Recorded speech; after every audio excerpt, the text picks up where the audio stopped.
All right. So hi, everyone. Welcome to our seminar today. Today we have Dr. Cynthia Keler from the biology department to talk about her glyphosate studies that she's been doing as part of some undergraduate research. And so Cynthia, I'll turn it over to you. And everyone, if you could just remember to mute yourselves if you haven't done so already. So thanks, Cynthia. Okay, hi everybody. Thank you for coming. Get my screen up here for you.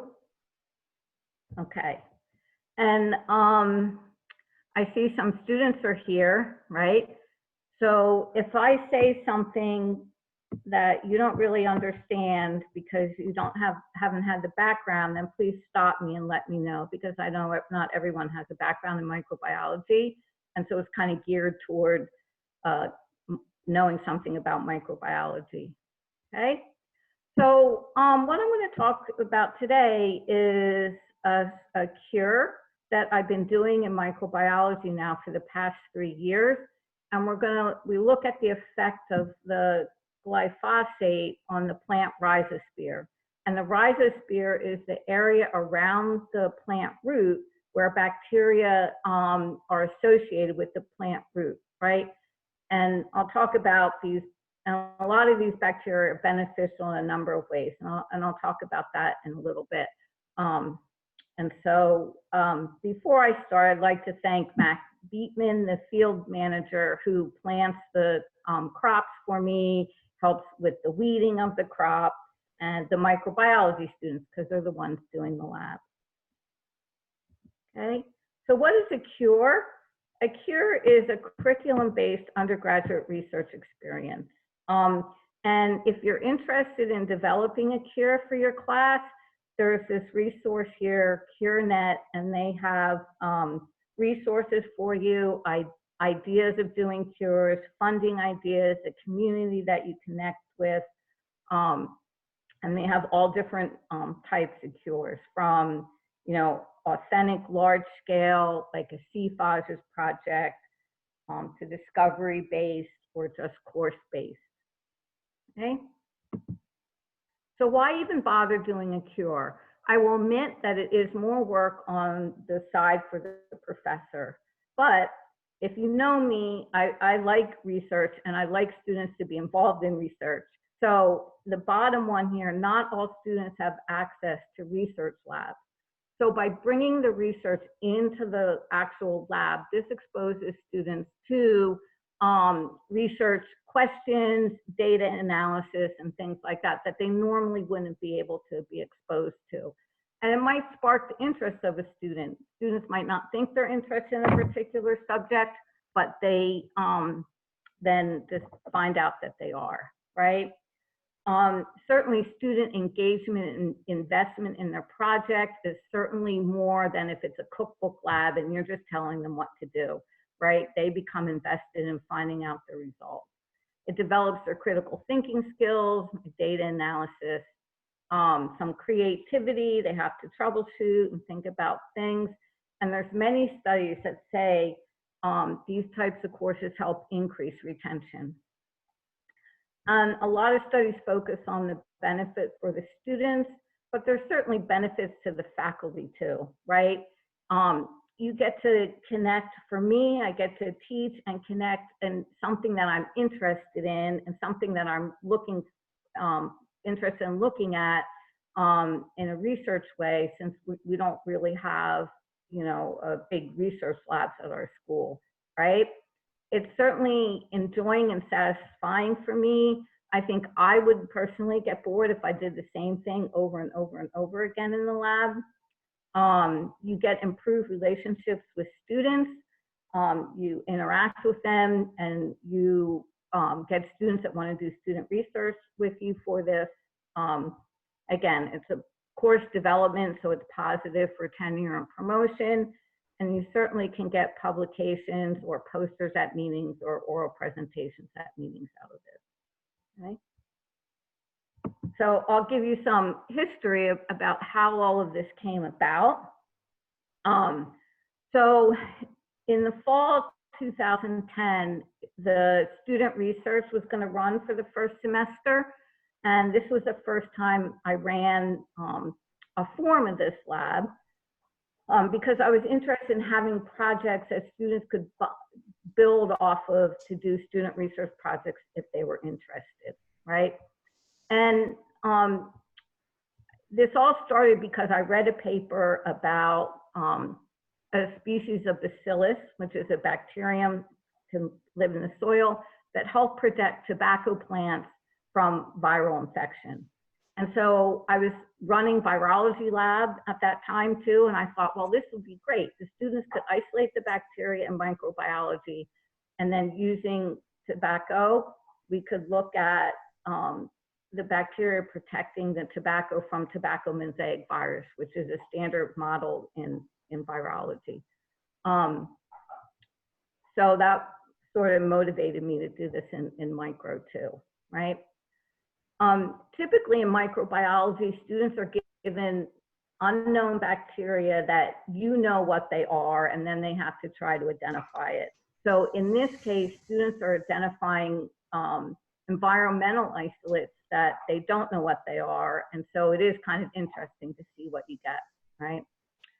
In 2011, the American Association for the Advancement of Science published a Vision and Change report. And if you haven't read this and you're in education in science, you should probably take a look at this and promote using these types of inquiry-based or cure-based activities in a lab environment to get away from cookbook labs, to stimulate students' critical thinking and creativity. And then in 2012, ASM, American Society of Microbiology, which I guess I forgot to put that there, based off of the AAAS, had recommended curriculum guidelines for undergraduate microbiology education. So, you know, I wanted to take a look at these, and I want to make sure that when I'm teaching is really, you know, something that's supported, and I was, because here's the curriculum guidelines, and they recommend, and I didn't put all the things there, these are the main topics. So looking at evolution, cell structure and function, metabolic pathways, information flow and genetics, microbial systems, impact of microorganisms, scientific thinking, and microbiology lab skills. And certainly, since it's a lab course, we're going to focus on scientific thinking and microbiology lab skills. But in some ways, it's going to address almost every single one of these bullet points, right?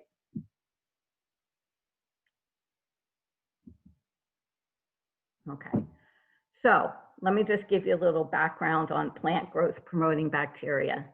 Okay, so again, I said, and the other thing that I wanted to do is be able to look at microbiome was coming up as a new way to study microorganisms, and I wanted to expose the students to microbiome. However, in order to work with human subjects, you have to have IRB approval, and you could isolate pathogens, and it's not that safe, right? So I thought, well, plant growth promoting bacteria, we can isolate from plants, easy enough, right? So again, these plant growth promoting bacteria are associated with the roots of the plant. And they have a number of benefits as they interact with the plants, where the most familiar, you're probably familiar with, where they fix atmospheric nitrogen to ammonia, right? And in nitrogen is a living resource for plants. So you know when you go to get Miracle Go, it has NPK, right? And so that's the N, the nitrogen. So these bacteria help fix nitrogen from the atmosphere and convert it to ammonia in a form that plants can use, right? And it used to be when I was at school that the only bacteria that really fixed nitrogen was Rhizobium with the legumes, but that's not true. There's a lot of free living bacteria in the soil that can fix nitrogen and convert it to ammonia. These bacteria secrete molecules called cytophores, which can bind to iron and get it up into the cell. So iron, again, is really insoluble and hard to get into the cell. So by secreting these cytophores, you can pick up iron and bring it into the cell. They synthesize plant hormones such as auxins and gibberellins, which help stimulate growth, which is interesting, right? You wouldn't think that they would, but they do, and I can show you examples of that. They solubilize minerals such as phosphorus. Phosphorus is inorganic, it's tied up in rocks, so there's no way for the plants to get it. So these bacteria secrete acids which are going to help dissolve the rocks, right? And then the plants can get the phosphorus, which is NPK, an important nutrient, right? A number of these bacteria will secrete an enzyme called, or produce an enzyme called ACC deaminase, 1-aminocyclopropane 1-carboxylate deaminase, just called ACC deaminase for short. And this enzyme inhibits ethylene production. And ethylene is the aging or senescence hormone in plants. So it causes plants to stop growing and eventually die. So if you get rid of the ethylene, then plants are going to continue growing. And so this is important during times of stress. And, you know, one of the reasons is that they'll stimulate the plant immune system and help inhibit plant pathogens, either directly or indirectly. So some of them can secrete antifungals or antibiotics that are going to kill plant pathogens, right? Or stimulate the plant's hypersensitive response and allow the plant to respond to pathogens. All right. So when I first started this lab, it was really just isolation of plant growth promoting bacteria or rhizobacteria, and then the characterization from the students. So the students would get the plants, and at first I wanted to use the bacteria in virology, so I grew some tobacco in my yard and picked those plants and brought them to school. After that, I would, in lecture, since it's a large class spread across 3 or 4 labs, I would ask all the students, so we would decide as a group, what plants do you want to use, right, for your lab? So what plants are we going to use? And I'll show you some examples of that in a little bit. But one thing that the plant growth promoting bacteria do is they stimulate root elongation. So once the students have their isolates and their pure cultures, they inoculate seeds, and this is corn seeds here. They inoculate seeds with the bacteria and let them germinate, and then they can measure the length of the seeds, the roots, control, and test, right? And figure out the percent it promoted root elongation. They can easily look for auxin production. So if tryptophan, amino acid tryptophan, you put that in the media, the bacteria degrade that to produce indole, and then indole is used to make acetic acid, or auxin, which is indole-free acetic acid. Okay, and so they put reagent on the little, put a filter paper disc on top of the colonies, let them grow, and then they put a reagent on here, and it turns red if it produces auxin. So you can see these 3 do, and these ones don't over here. For phosphate solubilization, you can have a media that has calcium phosphate in it that's chalky looking, and if they can solubilize phosphate, they'll make a clearing zone right there. You can see that. And so this bacteria solubilizes phosphate. Okay. They can look at fungal inhibition, which is an easy test to do. They just streak some bacteria and then put some fungi on the other side. And the one here on the right, you can see inhibits the growth of the fungi, while the one on the left, the fungi is growing up over the bacteria. So the bacteria is secreting some kind of substance into the media that inhibits the fungi, right? And then for nitrogen fixation and ACC utilization, they just use a defined minimal media where there's no nitrogen source for nitrogen fixation, and ACC is in the media as the sole nitrogen source that, and they just look for the ability of the bacteria to grow, right? And this always stumps the students, because I'll say, if the bacteria is growing on the M9 with ACC, right, can you be guaranteed that it's utilizing ACC, right? And so they have to think that the atmosphere has nitrogen in it, so they could be getting nitrogen from the atmosphere, which is why we do the plate without any nitrogen. So you can see that this bacteria on the top grows on both, so it's probably utilizing nitrogen, right? Where this one only grows on ACC, so it's probably using the ACC, right? And it is a standard microbiology lab, so they then do some biochemical ID and have to construct flow charts and use Bergey's manual to identify the organism. And then they also do PCR of the 16S ribosomal RNA gene and search databases to do bacterial ID. So they get the standard microbiology lab unknown experience, but then they also get this experience of different biochemical pathways and how these might be important for plants. Okay. So I talked about the ACC. I just want to show you the reaction here, because this is what we use to isolate the bacteria, right? On the left here in the square, that's the plant root.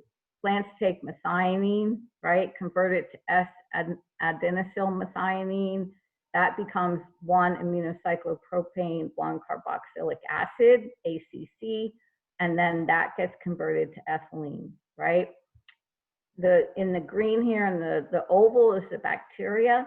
If they can grab the ACC from the plant root, right, then they take the ACC and convert it to alpha-ketobutyrate and ammonia. And the ammonia is a nitrogen source. Alpha-ketobutyrate gets converted to isoleucine, an amino acid, right? So if the bacteria are taking away the ACC from the plant, then the plant can't produce ethylene, and it won't survive. I mean, it won't die, right? So this helps plants survive, like high salt environments, flooding, dry, right? So the first thing that the students do is they get their plant roots, and they do serial dilution and enumeration on 2 different kinds of media. They do TSA, which is tryptic soy agar, which allows for the growth of most bacteria. And then they do the minimal media, the minimal salts media, M9 with ACC as the sole nitrogen source.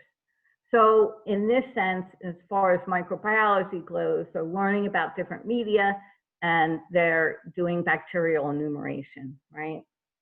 And then they collect, this is just two labs data, they collect the class data, and then we'll talk about it in lecture, and I'll give them assignments based on the data. But then they have to calculate the bacteria that grew on the M9 ACC are potentially plant growth promoting bacteria. So they have to calculate what % they got based on what they had, right? So this gives them some basic math skills, right, to figure that out. And then they encounter some problems. So you see down here in the Tuesday PM group, the amount of bacteria that grew on the minimal media was much higher than the amount that grew on the TSA, which you wouldn't think, right? So you can ask them to come up with reasons why they think this might have happened, or what would they do to investigate this further, you know?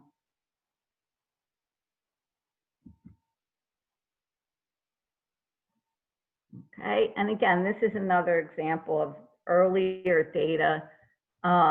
And so this data, right, these are the plants from my house, right? And then I said after that, I asked them what they would want to do. And one year they said they wanted to compare plants that grew outside versus plants that grew in the greenhouse versus plants that were grown by aquaponics in the system at Del Valle versus plants that were grown in the hydroponic systems at Del Valle. And it's sort of an interesting question because, you know, are they going to be able to get plant growth promoting bacteria associated with them? If they're growing in the aquaponics, maybe from the fish, they could, but the hydroponics, where is those bacteria going to come from, right? And so this is just an example of the root elongation. And again, they get all the data, and then I ask them to graph it and make conclusions based on, you know, the data and what other things might they investigate, right? And you can see that the hydroponics really didn't have that many root elongating bacteria there. So maybe that's one area for exploration. What bacteria could I put in a hydroponic system that would help the plants grow better, right? Because the plants have more roots, then they grow, they can take up more nutrients, and they're generally healthier. Okay, and so then this is just early results of all the tests. So I have a spreadsheet that the students have to fill out. I took their names off here. I always like to check their math with the plant growth promoted with the root elongation. So I have them put in the average of the control versus the test, and then the percent increase that they calculated. And then whether it was positive or negative for nitrogen fixation, phosphate solubilization, fungal inhibition, et cetera. And then again, they get this data and they have to figure out, you know, graph it a little bit or figure out, draw one conclusion from the data that they can look at, right?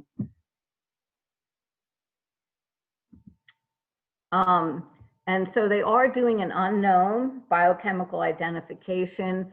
So in the beginning, when I first started this, I didn't have any way to keep track of the bacteria that the students isolated. So now I have them fill out this descriptive summary chart, and they turn in their bacteria to me with all their biochemical tests and their plant growth promoting test results on there, and their final biochemical ID and their 16S ribosomal DNA gene ID. And so then I can keep track of all of these, and I store them in the freezer in case students want to work with them further. And I have a place to go and know what the data is. Okay. 4 years ago, I started to the sequencing for the microbiome. So when you're going to look at the total bacteria in soil or the human gut or species or something like that, you can purify the DNA and then send it for next generation sequencing. And the cost of that has significantly come down. So it's about $60 a sample. So it's not cost prohibitive. And so I asked the students, we're going to incorporate that now into our lab, and what do you want to look at? So this year, the students said they wanted to look at GMO crops or corn versus organic corn, right? And so the GMO came from a field at Del Valle, because we grow GMO corn, and you know there's spray glyphosate on the field. And the organic corn came from a farm where a girl worked, right? So far removed from Del Valle. So it's two different areas for the soil. And they wanted to look at what was on the leaves and what was on the roots, right? What was on the leaves and what was on the roots, okay? So if we're just looking at the roots here, right? If I scroll over this, right? And this is the phyla. So this is a broad category of bacteria, right? Phyla. And so we can see that proteobacteria make up 61% of the bacteria in one root sample and 67% in the other sample, right? And proteobacteria are gram-negative rods, or things like Pseudomonas, Rhizobacterium, Agrobacterium that would grow in the soil. And some of these are pathogens, but a lot of them are plant growth promoting bacteria, right? However, if you compare that to the roots of the GMO, you can see that they only had 16% proteobacteria and 31% proteobacteria. So they have half as much of this common class of bacteria than the organic, untreated soil potentially, right? The other thing is that they had an increase in this acetobacteria, and I can never pronounce this one, so Vercumicrobota, right? The V bacteria, I call it. I'm sorry, I get tongue-tied and I just can't pronounce it. Where you can see that these are not abundant at all in the samples from the organic, right? So this led to the question, is it really just a difference in soil? Or if you're adding glyphosate to the soil, is that really changing the community composition and the bacteria that are available there to be associated with the plant roots, right? Okay, so that led to what I started 3 years ago, what is the effect of glyphosate over time on the plant rhizosphere, right? Does anybody have any questions so far on the background at all? Good? Okay.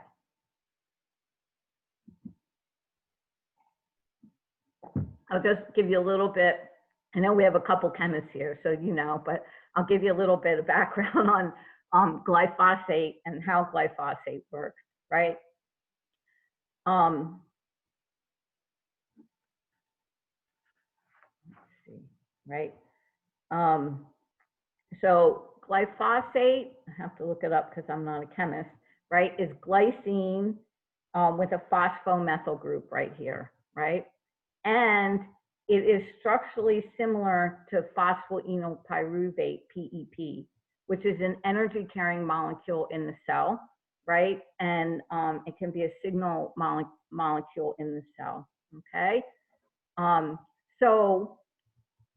Glyphosate inhibits the shikimate pathway that's found in bacteria, fungi, and some plants, okay? So what happens in the shikimate pathway is that shikimate-3 phosphate is converted to enolpyruvashikimate-3 phosphate, or EPSP, and that makes the aromatic amino acids tryptophan, phenylalanine, and tyrosine, okay? Glyphosate, since it's structurally similar to PEP, is an inhibitor of the enzyme, EPSPS enzyme, that does converting this shikimate-3 phosphate to enolpyruvate shikimate-3 phosphate, all right? So if you inhibit this enzyme, you're not going to make amino acids that are necessary for cell growth, and the plants are going to die. Well, so are the bacteria and so are the fungi that are in the soil, right?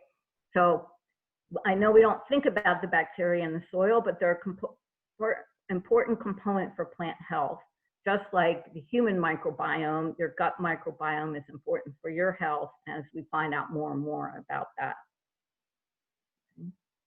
And the scope of the problem, right? I just have a little bit of information here. In 1996, genetically modified crops were introduced. So this just shows herbicide tolerant and Bt toxin, right, introduced. But since that time, right, the number of plants that are grown that have herbicide tolerant Bt toxin has significantly increased, right? In the US, 90% of the corn is Roundup Ready or glyphosate resistant, and 94% of the soybeans grown in the US are Roundup Ready or glyphosate resistant, okay? I know this is an older statistic, but in 2014, there was 826 million kilograms estimated global use of glyphosate. So that means there's a lot of glyphosate out there in the soil, maybe killing all the beneficial fungi and bacteria that we need, right?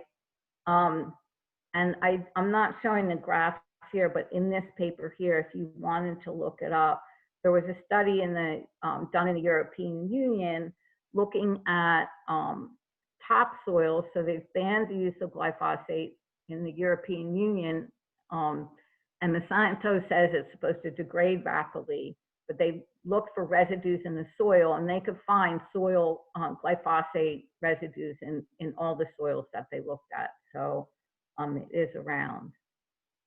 The other thing, right, there's a significant knowledge gap. So there's not that much research done on how glyphosate affects the soil community. So it's an important question to address, right? Okay, so this is the basic experimental design for this cure, and it's evolved over the years, right? So when I first started, I started with 5 plots because the students wanted to look at what about traditional corn. So traditional corn is one that does not have any extra genes added to it, so it's not a GMO crop. So we just call it traditional. And so they wanted to look at the difference between traditional corn and GMO corn. And then what the farmers do in the area before they plant their crops is they do something called burn down. So they'll spray the whole field with glyphosate to kill all the weeds. So that's what burn down means. And so then after a couple weeks, you can plant your traditional corn there. So traditional corn with burn down only, GMO corn with burn down only. And then once the corn grows to a certain height, which is called V4, then they'll spray with glyphosate again. So those are the plots, right? And we're just following the standard rotation that farmers do in the area. So our first year was corn, our second year was soybeans, our third year was corn, this year we have soybeans, okay? So the first 2 years I did all 5 plots, right? And now that was a lot of data management and it just got to be too much. So in fall 2019, I just went to the 3 plots, the GMO, and I got rid of the traditional corn. I will collect soil samples before the burn down, a week after the burn down. I will collect the bacteria from the roots before the second application of Roundup, and then the students collect the rhizobacteria in the fall to do that, okay? And I keep saying Roundup, but we use a generic form of Roundup called Buccaneer, and you can see here that the Buccaneer is 41% glyphosate or 480 grams per liter, right? Which is a pretty lot of glyphosate in spraying on the field. And then this fall, this summer, I've collected the Rhizosphere from the soybeans, but I did not collect any soil samples because of the COVID. Okay. So once the students get their bacteria, get the roots, I decided to have them focus on one group of bacteria only, because it got to be a lot if I just let the students pick any bacteria that they wanted, and then having to help them with all the identification, it kind of got overwhelming to me. So we enrich for endospore forming bacteria or bacillus, right? And so endospores are heat resistant. So you can heat your roots in buffer for 10 minutes at 80 degrees Celsius, which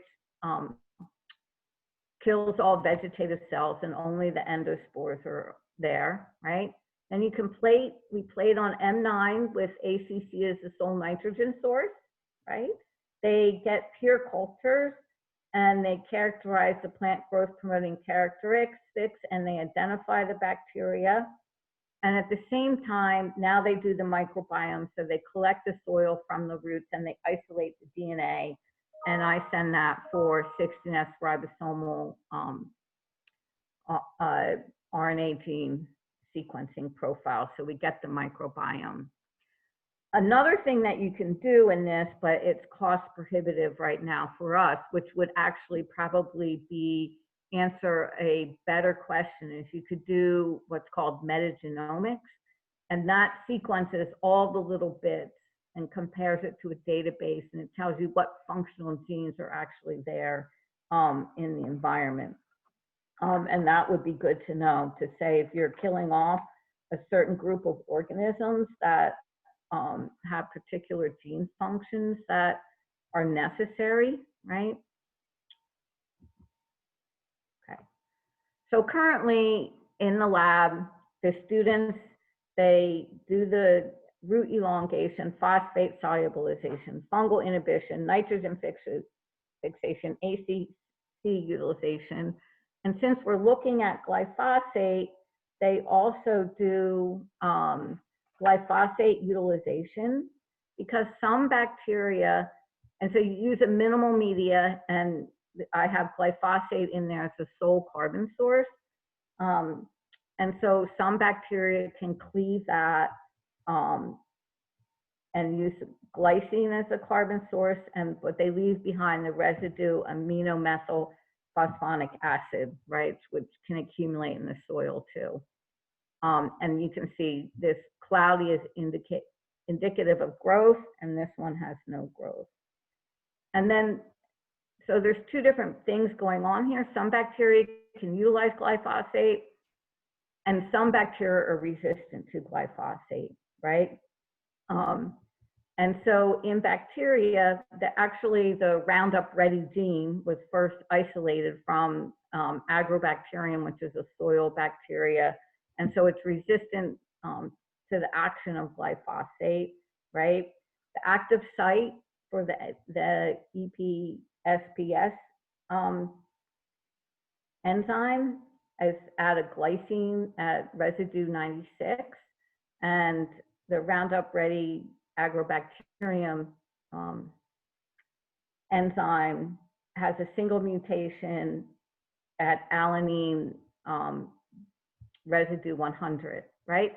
So here you can talk about evolution and bacteria evolving and mutations and things like that. But all they do is put the bacteria on the plate, spot it with some glyphosate, right?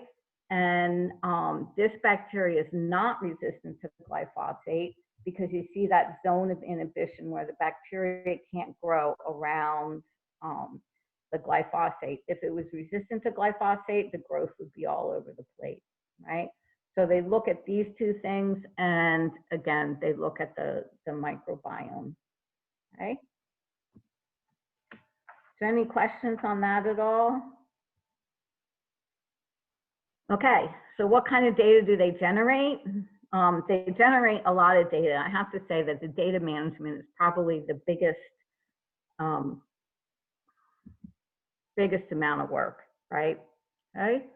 So this shows from 2017 the results of the plant growth promoting test, right? And so of all the isolates, the percent positive, and these are the 5 different plots that I had. And so I can give this to the students. This is all the data across all the labs, because they're all doing the same kind of plant, right? And they can look at this and make observations and see if they see any trends or not, right? So the one thing you notice is that this plot here, the GMO with burn down plus a second application, and the traditional with burn down, right? I know it's hard to see on here, but the amount of bacteria that are able to inhibit fungal growth is really low, right? And they're lower in their ability to grow in glyphosate as a sole carbon source as compared to the other ones, the other group, right? Right, and it's interesting that the control group, right, the control groups had the bacteria, the most bacteria that could grow in glyphosate. So they look for things like that. Okay. From the first year, this is the microbiome analysis, right? So again, we get phyla abundance. From this data, you can also get class abundance, order abundance, family, genus, and species abundance. However, when you're doing this sequencing, it's only sequencing a small portion of the gene. So really, it's good for phylum and order. It's not to identify bacteria at the genus and species level, but you can look at a group of bacteria and see what's there or not there. And basically, just looking at this, right, you don't see anything that there's any major difference striking you as you did in the first thing I showed you from 2016, right? Which would probably be expected. The soil shouldn't have changed very much over that first year. Okay. Whoops. Other things that they can look at is they can look at the alpha diversity, which is the diversity richness among the different samples. So, and you know, in a soil, diversity richness is going to be indicative of the health of the soil, right? So they can look at alpha diversity, which again, this is busy down here, but this is just a different plot from whether they were soil or roots. And you really don't see that much of a significant difference. They can look at the beta diversity, which is the diversity between different samples. So the species diversity between different samples. And so the closer they cluster together, the more similar they are, the less diverse. But when they go out here, then they're starting to become different, right?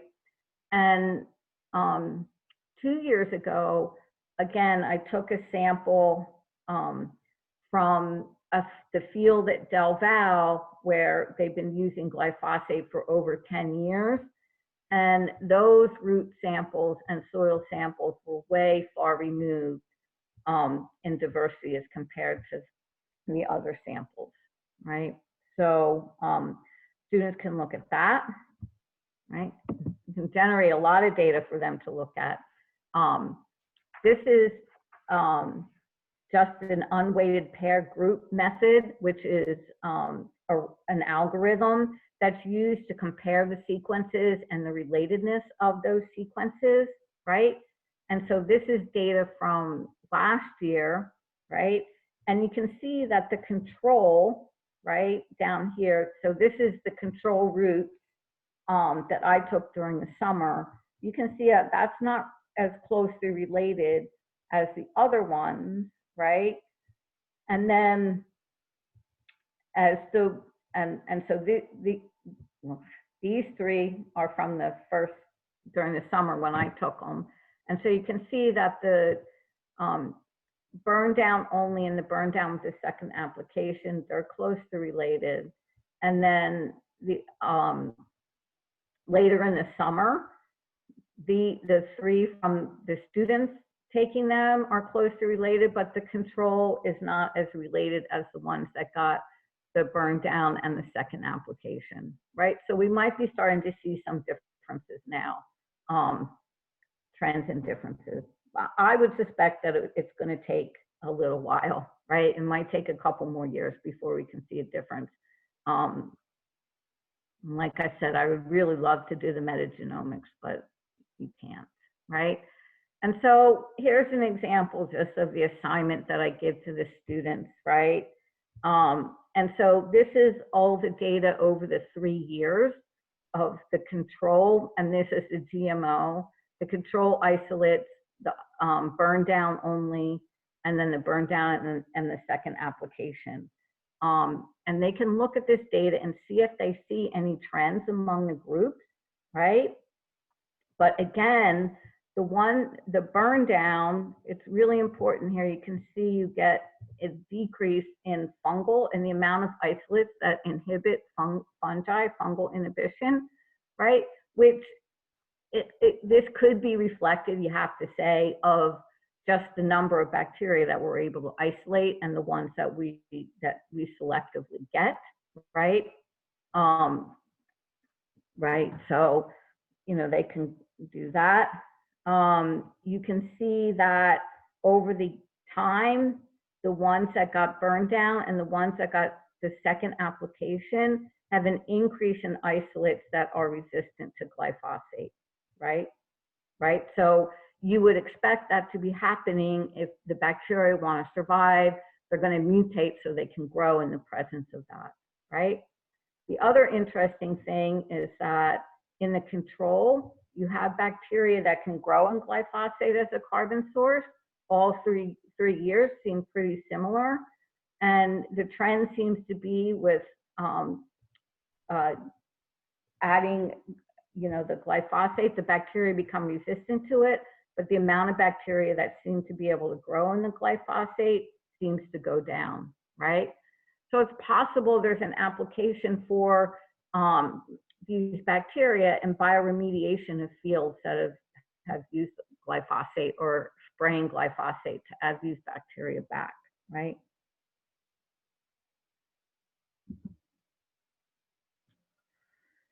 And so this shows you the relative phyla abundance of the corn roots from this past year, right? And again, you can see that the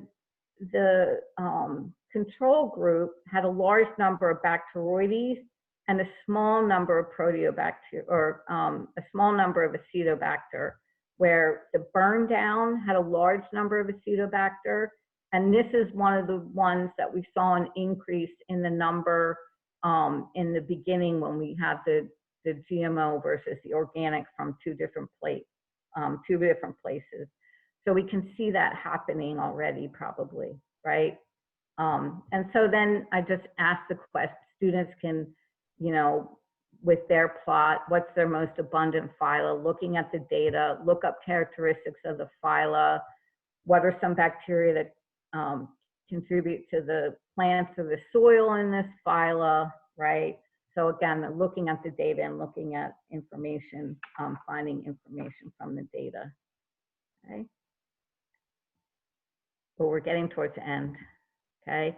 Anyway, I'll go quick. They can compare all the years, right? Then too, right? And the other thing, I give them a little exposure to bioinformatics. So the data, you can make what's called a heat map. And here in this OTU abundance, this is the sequence, right? And so when you get all those little sequences, each one is going to be given a number, and that's just called an OTU, taxonomic unit. And then however much that sequence was in your sample, that's how hot it's going to be. So for example, this OTU2, there was a lot of it in the control sample, right? And so this is probably in the Bacteroides. But what they can do is look for a trend on here and find one of the OTUs, and then I can send them to the regular data, and they have to search for that OTU, right? And then they can find out what the phylum, the family, etc. of that OTU is, right? And they can investigate further some functions of that, right? And so then I always ask them for some interesting findings and stuff. And I've had a number of student research projects come off of this, right? So students characterize the bacteria that they find. And I had one student work on transposon mutagenesis, which now I have incorporated into molecular biology. On this one, I couldn't find the poster, but they can characterize the bacteria. Michaela looked at the antifungal bacteria and characterized this other bacteria, right? And this is just some results. I've had students look at preventing tobacco mosaic virus infection, or looking at the effect of salt on protecting the bacteria, protecting from salt. I've had a student look at how much oxygen is produced by the different strains. I've had some of the horticulture students that are interested in using these bacteria for tissue culture or plant propagation, right? I had a student look at bacteria that degrades like glyphosate or utilize glyphosate, how fast they take it out of the soil. So there's a lot of, one of the reasons for starting was to give jumping off projects for student research, and it certainly has been successful that way, right? And then just quickly, I use these bacteria that we isolate in virology, molecular biology, and microbiology, so the students can see that there's a continuum in research, right? You just don't do something in the lab and then it goes away, right? And so I really like this picture because this is the control plant. This one was inoculated with bacteria in the soil, and we have no evidence of tobacco mosaic virus infection, but this one produces a lot of auxin and gibberellins because they were both planted at the same time, and you can see this one's already flowering after 3 or 4 weeks, right? And so then this is where I also use them. They do transposon mutagenesis in molecular biology. They do cloning of HEC deaminase genes, and they can do PCR and sequence comparisons of the EPSDS gene. And in microbial diversity, they just do whole genome sequencing, and because that's come down to $80 a sample, and annotation and comparison of the genome. Okay, it is kind of cool. I'll show you this. I put this picture here too, right? This is from Courtney's on the salt stress. So the top is control, 0% salt, 0.5% and 2% salt water solution that they're watered with. And this is with one of the isolates inoculated into the soil. And you can see it definitely protects it 0.5% salt, but 2% is a lot of salt. So this one's starting to die, but it looks better than the control one, right? And that's just the root one. Okay. All right. I went for a long time. I thought I was going to be slow. Any questions?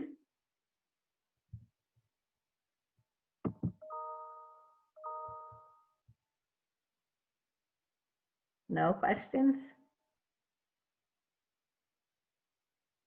I put everyone to sleep.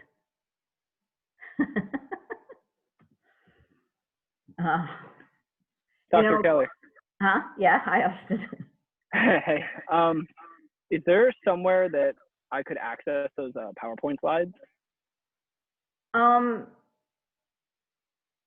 could send you the PowerPoint. Okay, yeah, if you'd be willing to just like email them to me, that'd be awesome. Do you still have access to our Blackboard course from the summer? I want to say that I don't, but maybe. Okay. What are you going to do with them? I just wanted to look over them again. Just okay. Check them out. Melissa recorded so you could listen again too if you wanted to. Yeah, so, oh, that's true. I could probably just do that. Yeah, the seminar will be up on the Del Val YouTube channel in a seminar playlist. Okay, yeah, I could probably just look at that. Okay. If you can't, then let me know and I can email you the PowerPoint. Okay, sounds good. Thank you. Yep.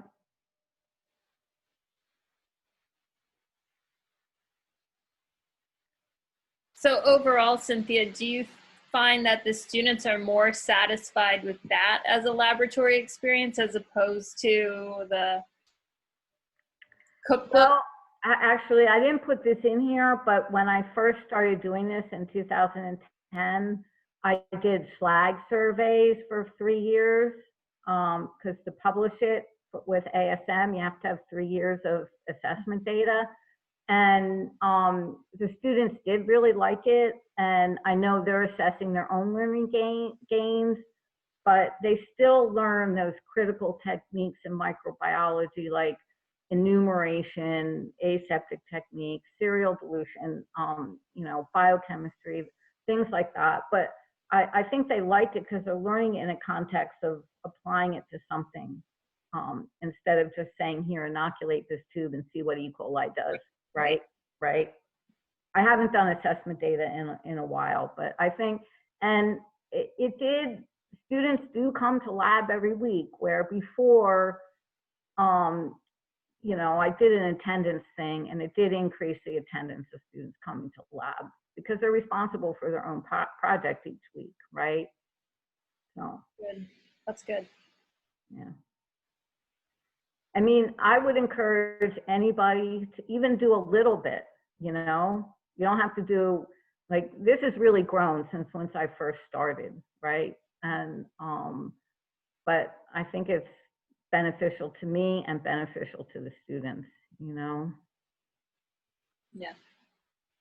It's neat, especially, I mean, I guess I've seen the pieces like in the student research presentations, Right, but I right. haven't seen it all put together. So that's been really nice to see. Yeah, yeah.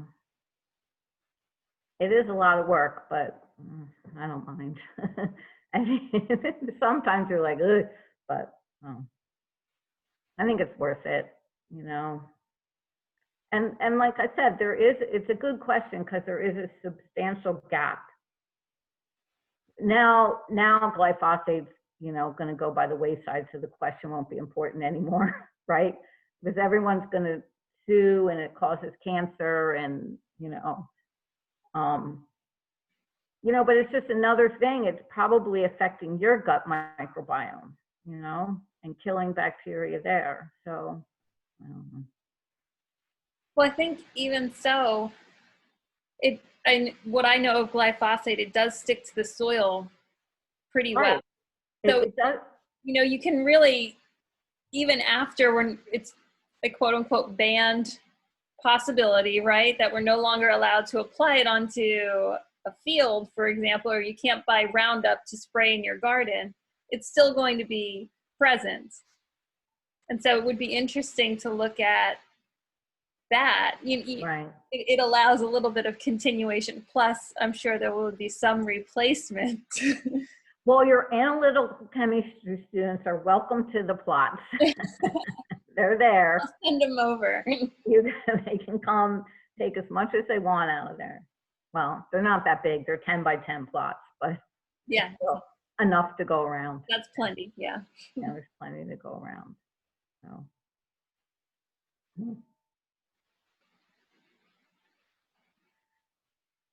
Okay. Well, any last questions here? All right, so thank you very much, Dr. Keller. If you're following along with our seminar series, we do have a seminar coming up on Tuesday from Dr. Matt Muchler from the psychology department, and that's Tuesday at 10 a.m. on the 21st of July. So hopefully we see you then. And otherwise, stay safe, and thank you for attending. Okay. Thanks.